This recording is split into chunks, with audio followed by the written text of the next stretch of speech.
Reports from committees. Prime Minister's questions. The member for Shogunas East. Thank you, Madam Speaker.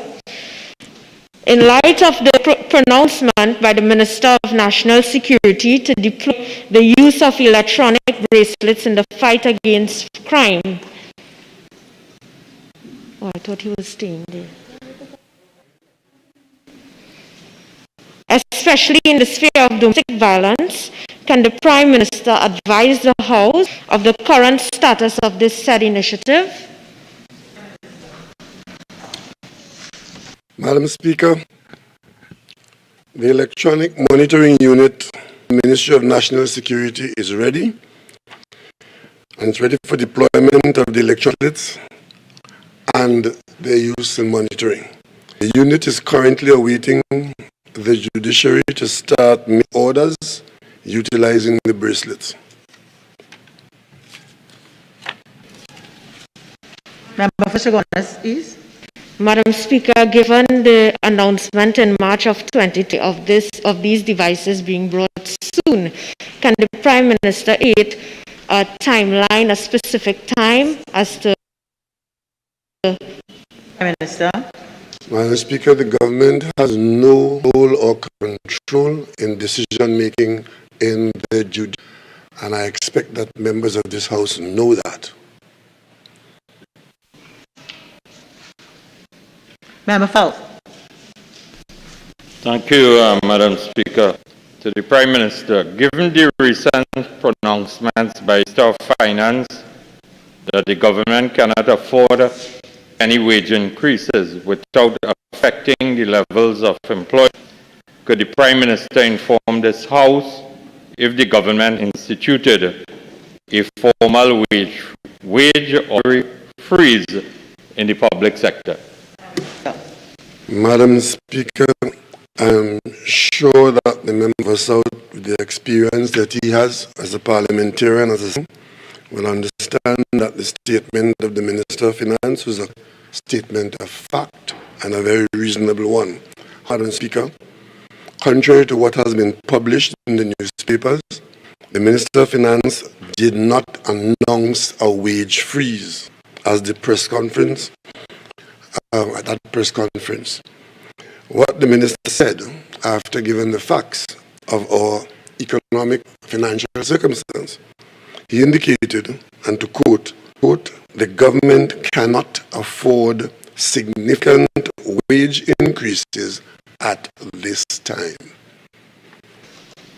Member for Kuva South.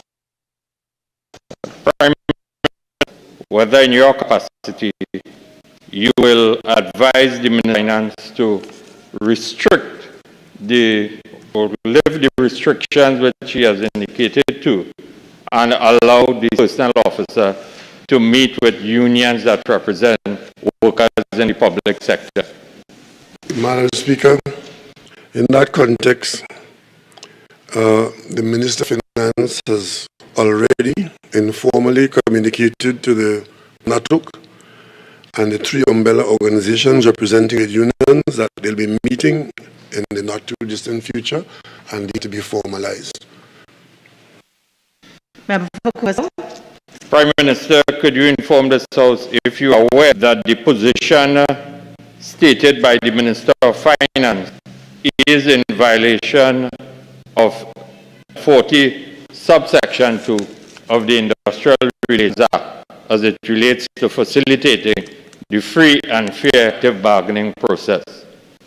Madam Speaker, I know of no such violation by the Minister of Finance. So what the Minister of Finance did was to speak factually the government's financial situation, which has relationship with ability to pay.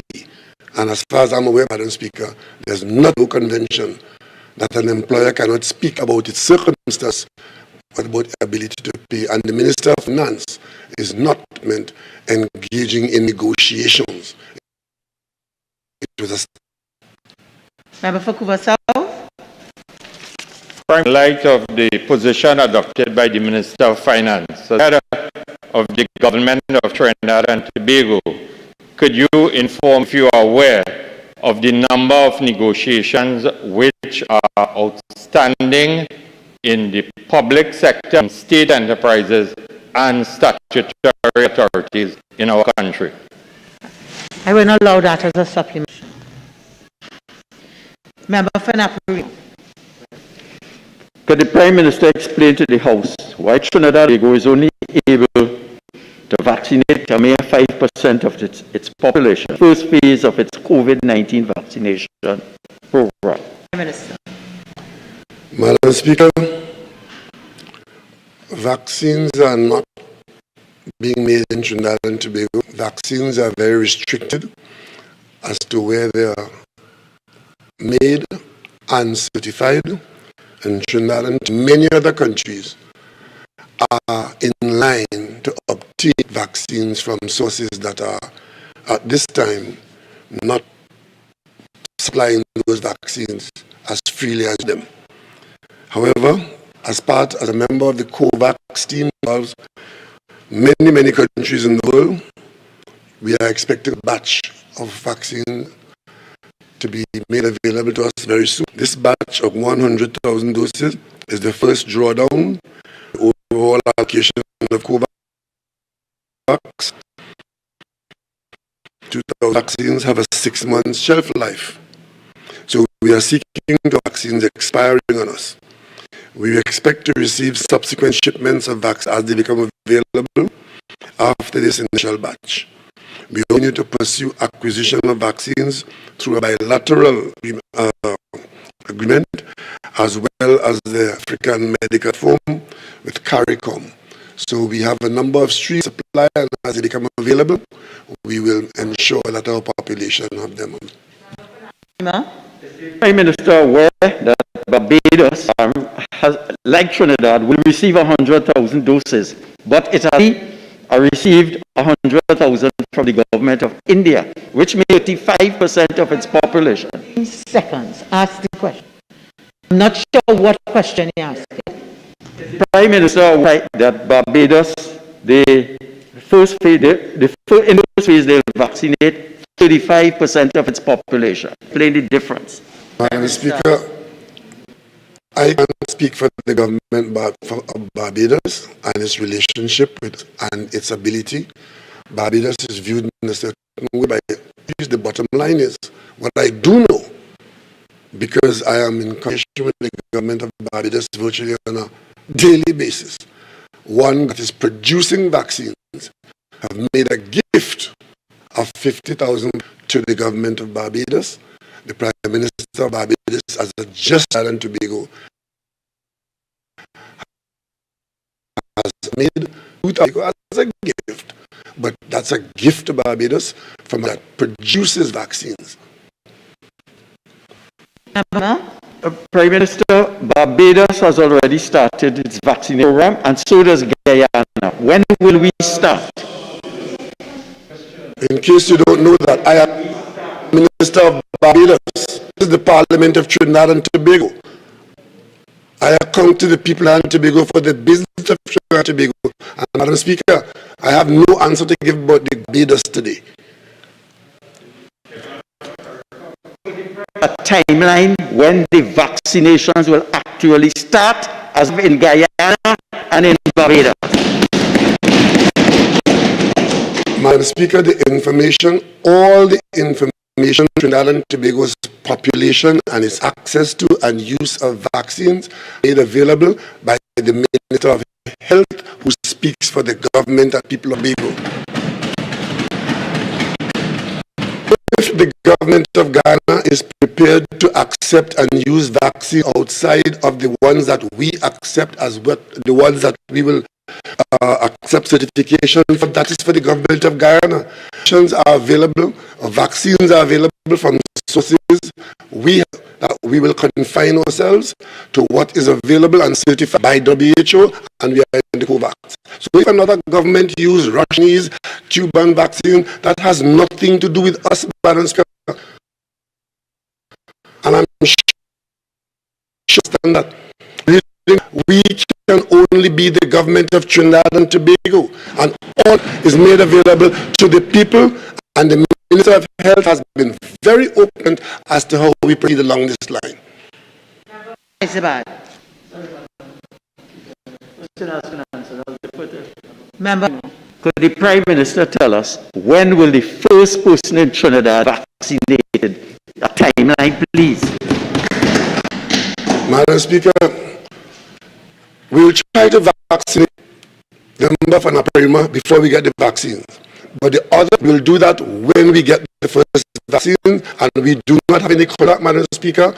We have to wait until it's made available to us by the authorities who authorize them, and we are waiting for the vaccines to be made available to us through COVAX arrangements, and we can't do it before vaccines. member for point of prayer. Madam Speaker, Prime Minister, in light of the deteriorating economics and the worsening situation surrounding the availability of exchange, could the Prime Minister provide this House with an update by Patriotic Energies and Technologies Company to acquire of both the Point-of-Pear Refinery and the Paria Fuel Trading Limited? Madam Speaker, I'd like some assistance here because I'm not two questions I should answer first, because I don't know the second sentence. What is the relationship between Patriotic and Institute of Foreign Exchange? I just need some assistance if I try to answer.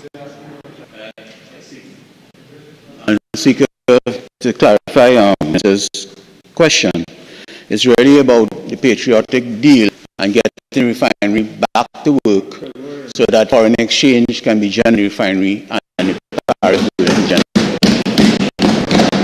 If it is in the context of foreign exchange being generated, Madam Speaker, I also something missing because there's foreign exchange consumption. However, if I take the first part about the availability and the worsening situation, Madam Speaker, that is related to declines in the Minister of Finance was at length this week explaining that in the public domain about our ability to earn and maintain our foreign exchange and the conditions in Trinidad to be reflect our own production levels and the international marketplace. To patriotic, Madam Speaker, I do not see a connection between the two.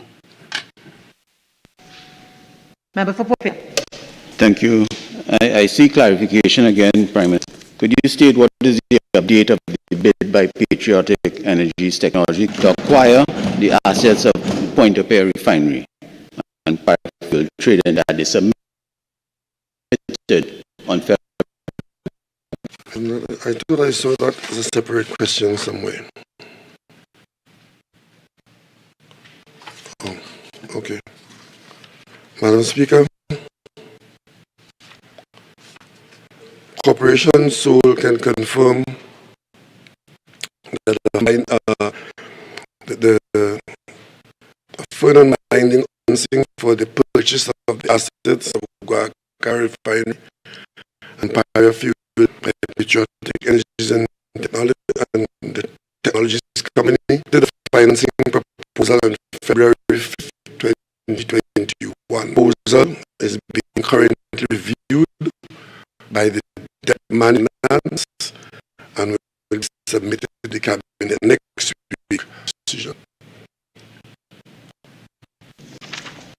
So, Thank you, Madam Speaker. Prime Minister, could the Prime Minister inform this House when will the Bucco Reef Fast Ferry, which cost the taxpayers approximately $500 million and return to Hobart, Australia during its maiden voyage, set sail for Trinidad and Tobago? Madam Speaker, the Bucco Reef, yes, is indeed, it is a new ferry, brand new, and it did cost approximately $500,000. It's a machine, and it was on a 3,000-mile journey. Certain alarms were observed in the monitoring system of the engines. The vessel has 4 engines, and as a cautionary measure, the vessel was returned to the port in Hobart so that these concerns could be addressed. They are being addressed. It has been identified that the alarms were related to some cooling pumps at the engines of the vessel. The manufacturers were communicated with. The manufacturers have undertaken to replace the pumps, and we, the Trinidad and Tobago authorities, are very happy about that because they are being replaced by, not just repaired, but replaced. However, there are 4 engines, and each replacement and checks would take approximately 3 days. And they're asking, the information I have is that it will take about another 10 days before the vessel could have this issue settled, and the trials done in Hobart, and all things going well, the vessel should be able to sail in approximately 10 days' time. Member for Couva South. Thank you, Prime Minister. Prime Minister, taking into consideration that your government appointed Mr. Herbert George to the position of President of NIDCO, do you agree with the statements attributed to him that the public should not be privy to constant updates about the Bucco Reef because the sea bridge is still being serviced? That as a supplement. Member. Thank you very much, Madam Speaker. Could the Prime Minister indicate whether or not the replacement of the cooling pumps on the engine of the Bucco Reef is going to cost the taxpayers any additional monies? Prime Minister. Madam Speaker, I'm sure it was said publicly on more than one occasion in this House, because the question was asked as to why the vessel returned and who asked for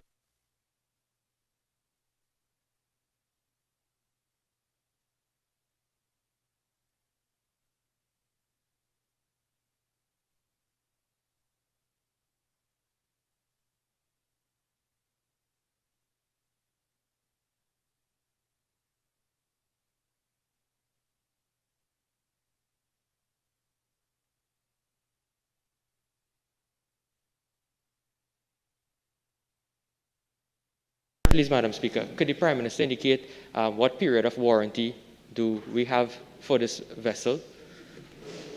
the engineering and the contractual details, but if the member filed the appropriate question to the appropriate quarter with the appropriate notice, that can be made available to him.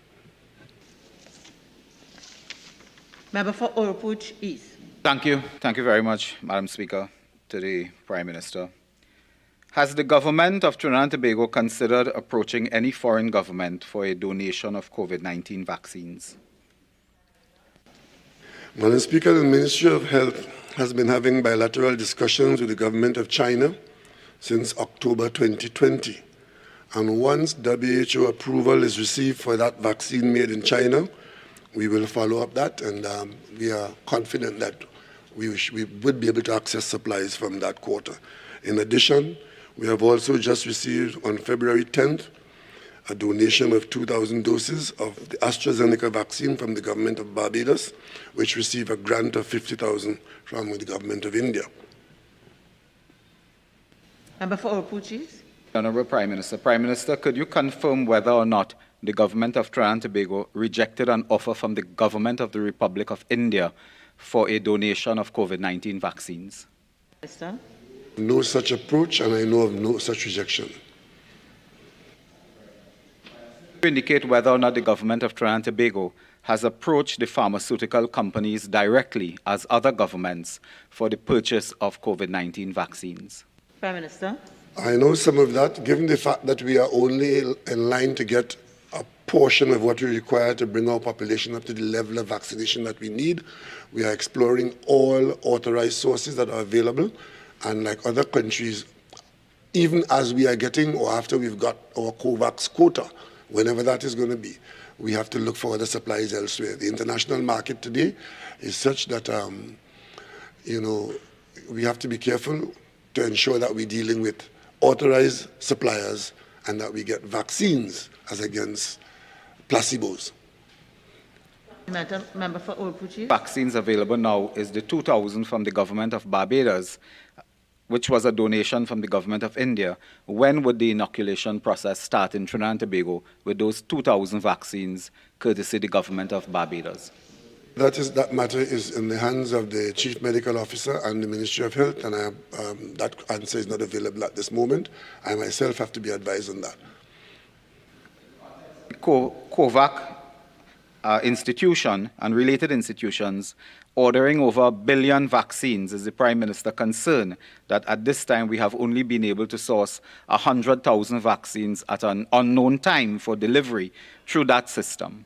Is the last one, right? Madam Speaker, the obtaining of vaccine from COVAX is not a matter as to when we can go and take it. The arrangement is that the COVAX arrangement is that an allocation is made to countries who are part of the process.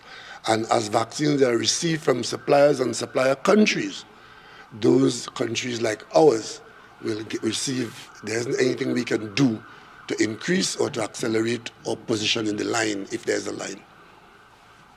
Member for Couva South. Thank you, Madam Speaker. Prime Minister, could the Prime Minister inform this House of the status of the Cabinet Subcommittee's report to review the operations of the Water and Sewerage Authority, which was supposed to have been completed by November 30th, 2020? Madam Speaker, that report was completed at about the approximate time mentioned. The report has been submitted to the Cabinet. It has been the subject of review at the Finance and General Purposes Committee, and steps are being taken to ensure that the reports, the recommendations and so are being acted upon. The Cabinet, it is my intention to have this report, the contents of the report, studied and overseen by a subcommittee of the Cabinet, which is to be established next Thursday. And I intend also to ask the Cabinet to appoint an implementation committee to assist the board in implementing the far-reaching recommendations and observations of that report. Member for Couva South. Prime Minister, taking into consideration what you have said, could you tell this House how much more time will the Cabinet need to arrive at a definitive position as it relates to the way forward with WASA, which was enunciated by the Minister of Finance in the fiscal presentation 2021? Prime Minister. Really couldn't do that.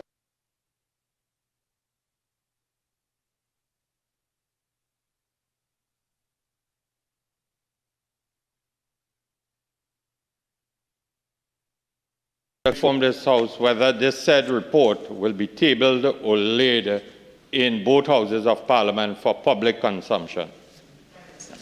Madam Speaker, the Cabinet will determine that at the appropriate time that the report be laid, if it is required to be laid. Member for Couva South. Prime Minister, could you confirm my information is that the government intends to privatize WASA and displace thousands of jobs at the Water and Sewerage Authority? Could you confirm or deny? Sir? Madam Speaker, is the member asking me to confirm his mischief? I will do no such thing. Member for Naparima. Thank you. In the light of the recent deaths of citizens in purported shootouts with the police, which has increased by 86% in 2020, as well as reports that 2 persons died this week while in police custody, could the Prime Minister provide an update on the policy for the use of body cameras by the Trinidad and Tobago Police Service? Sir? Madam Speaker, the government supports the use of body cameras by the police service, and there's been no change in the policy. Member for Naparima. Could the Prime Minister tell us how the percentage of police officers equipped with body cameras at this time? Madam Speaker, according to Section 123A of the Constitution of the Trinidad and Tobago, the Commissioner of Police has the complete power to manage the police service, and I do know that body cameras are being utilized. If the member gives us time and notice, we can get that information with the level of accuracy that he's asking for. Member for Naparima. Of the exponential increase in the debt to GDP ratio, which stands at 80%, could the Prime Minister inform this House what immediate steps will be taken to reduce this mounting and unsustainable level of debt? Minister. Madam Speaker,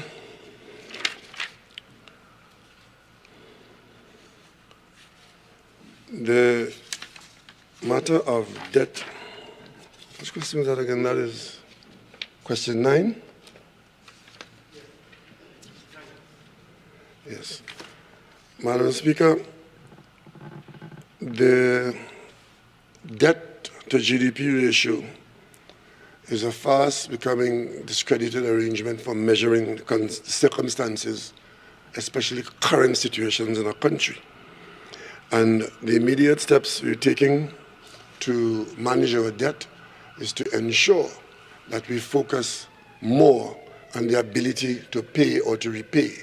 That gives the best measurement of a situation regarding debt. And we are managing our situation by ensuring that we are in a position to service any debt that we incur, and that we manage without waste, without corruption, and prioritize to service the country.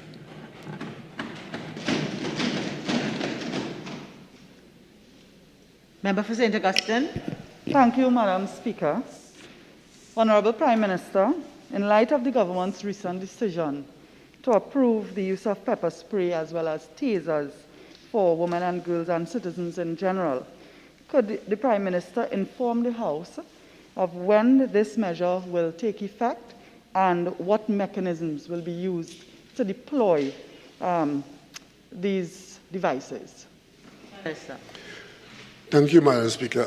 I would like to inform my colleague from St. Augustine and the national community by extension that the government has not authorized, and the police service has not authorized the use of tasers for women and girls. So let's get that correct. What has been authorized by a recent decision of the National Security Council is the intention to use pepper spray.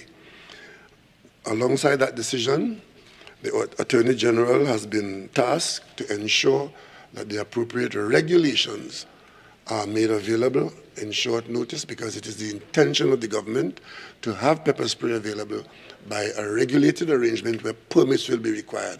The Attorney General is currently fast at work with that, and we expect that those regulations will be before the Cabinet in the not too distant future. And once they are authorized by the Cabinet and the arrangements are in place, we expect that the trade in regulated pepper spray supply will become available in Trinidad and Tobago. Thank you. Honourable Prime Minister, does the government have a time frame, a number of months, for example, by which you believe this legislation will be ready, given the current circumstances in the country? There are a number of processes that have to go on. The decision was, this matter of the pepper spray came up a few weeks ago, and I did indicate, Madam Speaker, that we would look at it. What we did, acting with great urgency, we asked the office, OLEP, which is the policy department in the Ministry of National Security, to look at it. It was looked at. A report was presented. The National Security Council met again with alacrity. The report was discussed and approved last Wednesday. And from that decision, I have just mentioned what is happening with it with the Attorney General, and we expect that the Attorney General's work will take, well, maybe a couple of weeks or so in that department. Once the Cabinet approves it, then it will be available for onward movement to the marketplace. Member for St. Augustine. Thank you, Madam Speaker. Mr. Prime Minister, I look forward to that matter being dealt with expeditiously. I want to move to the next question, number 11. Honourable Prime Minister, could you provide the House with the reasons for the sudden replacement of the entire board of the Port Authorities, the Airports Authority of Trinidad and Tobago, given that the board had only 1 year to serve? Madam Speaker, there are a number of state boards which are constantly under review by the relevant ministries and the Cabinet. and the government is constantly changing quantum and quality of personnel and boards, changing around people who are available or may not be available. It's not the first time we've changed a whole board before the term has come to an end, but there's nothing unusual about this, Madam Speaker. It's a part of the management of the public sector. Member for St. Augustine. Madam Speaker, to the Prime Minister, can you tell us when this very important Airports Authorities board will be replaced? I'm not hearing you clearly. Can I tell you what? Sorry, can you tell us when this board will be replaced and a new board will be appointed? New board has been approved by the cabinet to replace the one that you're mentioning, the one that is being replaced, and steps are being taken for that board. It might already have been installed. I'm being advised that the board has already been put in place.